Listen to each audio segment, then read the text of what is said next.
और आज डीएनए की शुरुआत हम एक ऐसे विश्लेषण से करेंगे जो आपको सोचने पर मजबूर कर देगा। इस विश्लेषण का आधार है भारत का लोकतंत्र, और लोकतंत्र का सबसे बड़ा मंदिर है देश की संसद। संसद लोकतंत्र के ईंधन से चलती है और यह ईंधन उसे देश के लोगों से मिलता है। लेकिन सोचिए, फिर ऐसा क्यों है कि जिस लोकतंत्र में लोगों को राजा माना जाता है, वो आज भी मूलभूत सुविधाओं के लिए तरस रहे हैं, लेकिन जिन जनप्रतिनिधियों को सेवक माना गया है, वो तमाम सुविधाएं होते हुए भी देश की संसद को चलने नहीं देते। आज हम आपको भारत के लोकतंत्र का दुर्भाग्य बताएंगे, जो इन दो तस्वीरों में छिपा है। एक तस्वीर देश के संसद भवन की है, जहां मॉनसून सत्र राजनीतिक हंगामे की भेंट चढ़ चुका है और देश की संसद चल नहीं पा रही है। और दूसरी तस्वीर महाराष्ट्र के नासिक की है, जहां लोग नदी पर पुल नहीं होने की वजह से बांस की बल्लियों के सहारे चलने को मजबूर हैं। यानी असली लोकतंत्र तो अब भी जान जोखिम में डालकर ही चल रहा है। और आज दूसरे लोकतंत्र में राजनीतिक हितों के लिए संसद को ठप कर दिया गया है। आज भी राज्यसभा में खूब हंगामा हुआ और इसकी वजह से काम नहीं हो पाया। कांग्रेस और दूसरे विपक्षी दलों ने संसद भवन परिसर में जीएसटी, महंगाई और सोनिया गांधी से ईडी के पूछताछ के मुद्दे पर विरोध प्रदर्शन किया। इसके अलावा गुजरात में नकली शराब पीने से जिन लोगों की मौत हुई है, उस मुद्दे पर आम आदमी पार्टी के सांसद संजय सिंह ने राज्यसभा में खूब हंगामा किया। कुल मिलाकर कहें तो इस समय देश की संसद में काम कम और हंगामा ज्यादा हो रहा है, और इस हंगामे की एक बहुत बड़ी कीमत जो देश के टैक्स पेयर्स को चुकानी पड़ रही है। आपको कुछ आंकड़े समझाएंगे जिसके जरिए आप ये समझ पाएंगे कि किस तरह से आम लोगों पर ही इसका बोझ बढ़ रहा है।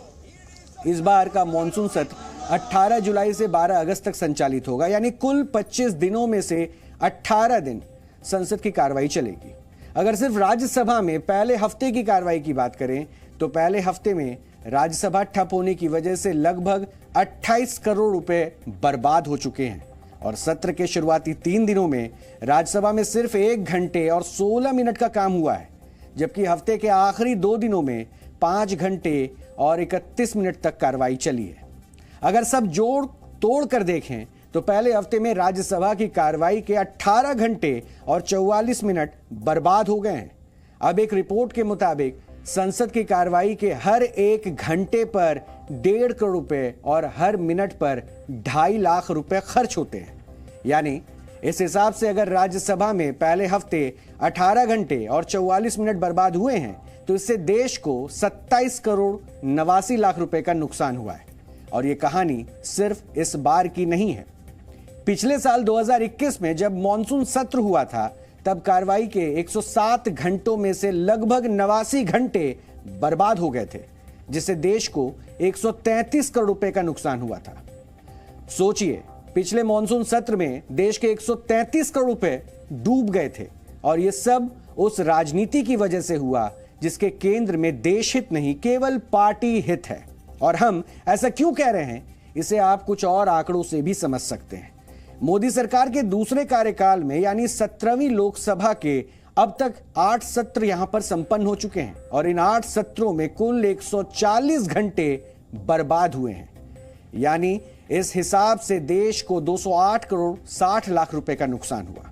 और हमारे देश में औसतन एक व्यक्ति सालाना लगभग 1.5 लाख रुपए कमाता है। यानी एक इंसान हमारे देश में एक साल में लगभग 1.5 लाख रुपए कमा पाता है। यानी उसे 208 करोड़ रुपए और 60 लाख, यानी 208 करोड़ 60 लाख रुपए कमाने में 13,906 साल लग जाएंगे। यानी जिस रकम को कमाने में भारत का एक नागरिक लगभग 14,000 साल लगाएगा, उतनी रकम हमारे देश के नेताओं ने पिछले लगभग 3 सालों में ही फूंक दी। और इसके लिए उन्हें ज्यादा मेहनत भी नहीं करनी पड़ी, बस उन्होंने संसद को चलने नहीं दिया और देश का नुकसान होते चला गया। इस हंगामे की वजह से अब तक राज्यसभा और लोकसभा के 24 सांसद सस्पेंड हो चुके हैं। इनमें संजय सिंह का भी नाम है, जिन पर नारे लगाने और राज्यसभा में कागज फाड़ने का आरोप है। सबसे पहले आपको इस राजनीतिक हंगामे के कुछ हाइलाइट्स दिखाते हैं, फिर हम आपको भारत के लोकतंत्र का कड़वा सच दिखाएंगे, और यह सच आज बहुत सारे नेता बर्दाश्त नहीं कर पाएंगे।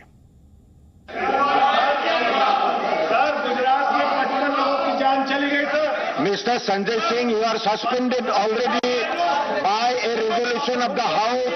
You have nothing to stay here. Please withdraw yourself and go out. You are already suspended. You are already suspended for the rest of the week. So, Mr. Sanjay Singh, you have no business to stay here. Go to your seat. You go to you. Mr. Sanjay Singh, you withdraw yourself. I will allow you. If you want to raise under the rules and procedure of the House, if you do not want to go by the rules and procedure, you all are new members. Learn something. कैसे हमारे 55 गुजरात के भाइयों की जान चली गई, लेकिन सरकार ने जवाब नहीं दिया। मुझे सस्पेंड कर दिया गया है, मुझे निलंबित कर दिया गया है। लेकिन मैं बताना चाहता हूं कि मैं अभी भी सदन में मौजूद हूं, राज्यसभा के अंदर हूं। मैं गुजरात में हुई मौतों का मामला उठाता रहूंगा। सदन के अंदर तख्तियां लाना छोड़ दे माननीय सदस्य प्लीज, नहीं तो मुझे सदन की मर्यादा के लिए कार्रवाई करने के अलावा कोई विकल्प नहीं बचेगा। तख्तियां नारेबाजी करने और चर्चा करने आए यहाँ पे, आप चर्चा करिए। ये सदन चर्चा संवाद के लिए जाइए आप। माननीय सदस्य, ठीक तरीका नहीं है आपका। माननीय सदस्य कोई भी तख्ती लेकर आएगा, मैं अंतिम बार कह रहा हूं, उसको सदन की कार्रवाई का हिस्सा नहीं बनने देंगे। आप सहृदयता मत समझिए, ये देश का लोकतंत्र का मंदिर है, यहाँ की मर्यादा रखना आप सबकी जिम्मेदारी है। लेकिन आपका तौर तरीका ठीक नहीं है। नो तख्तियां और नारेबाजी करना चाहते हैं तो 3 बजे बाद आप तख्तियां नाराबाजी करने का आपको अधिकार इस सदन से बाहर होगा। इस तरीके से सदन नहीं चल सकता। देश की जनता चाहती है सदन चले। अंतिम बार आग्रह कर रहा हूं कि 3 बजे बाद जो माननीय सदस्य आसन के सामने तख्तियां लाकर सदन की मर्यादा तोड़ना चाहते हैं, 3 बजे बाद उनको पर्याप्त समय, पर्याप्त मौका सदन के बाहर मिलेगा। संसद को बिल्कुल अपनी मनमानी करने का अखाड़ा बना रहे हैं। आज तक कभी ऐसा नहीं हुआ है कि लोगों की आवाज ऑपोजिशन उठाना चाहती है और इतने दिनों तक कोई संवाद नहीं और सस्पेंशन। लोकतंत्र में संवाद होता है, सस्पेंशन रास्ता नहीं है। जीएसटी वापस लो, मोदी जी जवाब दो, ईडी मोदी डाउन डाउन। आज जो 23 लोगों को सस्पेंड किया गया है, राज्यसभा और लोकसभा मिलके, वो उनका सस्पेंशन विड्रॉ करना चाहिए, क्योंकि जो लोग महंगाई पे चर्चा मांग रहे हैं, अगर उनको सस्पेंड करे, आवाज बंद करने की कोशिश, ये ठीक नहीं है। Please go back to your seat. Please go back to your seat. Please. Please go back to your seat. Please go back to your seat. हमें सदन में नहीं सुना जा रहा है। हम राष्ट्रपति के पास जा रहे हैं, वहां जाने नहीं दिया जा रहा है, जेल भेज दिया जाता है।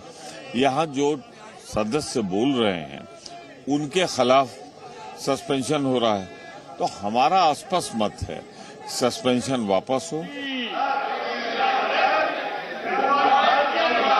सर, गुजरात में 55 लोगों की जान चली गई सर। 55 लोगों की जान चली गई। संसद में हंगामे की तस्वीरें आपने देख ली, लेकिन अब आज बड़ा सवाल क्या है? बड़ा सवाल है उस संसद का ठप हो जाना जिस पर 140 करोड़ भारतीयों की आकांक्षाओं और उम्मीदों का बोझ है। आपको अक्सर यह बताया जाता है कि भारत दुनिया का सबसे बड़ा लोकतंत्र है, यानी हम दुनिया में लोकतंत्र के बहुत बड़े चैंपियन हैं। लेकिन आज एक बार सोच कर देखिए कि इस लोकतंत्र में आपको क्या मिलता है और नेताओं को क्या मिलता है। नेताओं को तमाम सुख सुविधाएं मिलती हैं, काम करने के लिए संसद भवन मिलता है, संसद भवन आने जाने के लिए सरकारी गाड़ी मिलती है और इस सरकारी गाड़ी को चलाने के लिए एक ड्राइवर मिलता है। उस गाड़ी के पेट्रोल डीजल के लिए अलग से उन्हें पैसा भी दिया जाता है। संसद भवन के पास ही लुटियन जोन में रहने के लिए सरकारी बंगला मिलता है और इस सरकारी बंगले में काम करने के लिए नौकर चाकर मिलते हैं। दफ्तर का खर्च मिलता है, टेलीफोन और मोबाइल फोन के इस्तेमाल का खर्च मिलता है और ये तमाम सुविधाएं इन जनप्रतिनिधियों को जनता के पैसे से ही नसीब होती है। यानी इस देश के टैक्स पेयर्स संसद को चलाने के लिए पैसा देते हैं, लेकिन दुर्भाग्यपूर्ण ये है कि विपक्ष की राजनीति का स्पीड ब्रेकर इस संसद की राह में रुकावट पैदा करता है। कुल मिलाकर कहें तो तमाम सुविधाएं होने के बावजूद हमारे देश के नेता अपना काम सही से नहीं करते और लोकतंत्र में जिस जनता को राजा माना गया है वो सुविधाएं ना होते हुए भी कभी अपने नेताओं से शिकायत नहीं करती।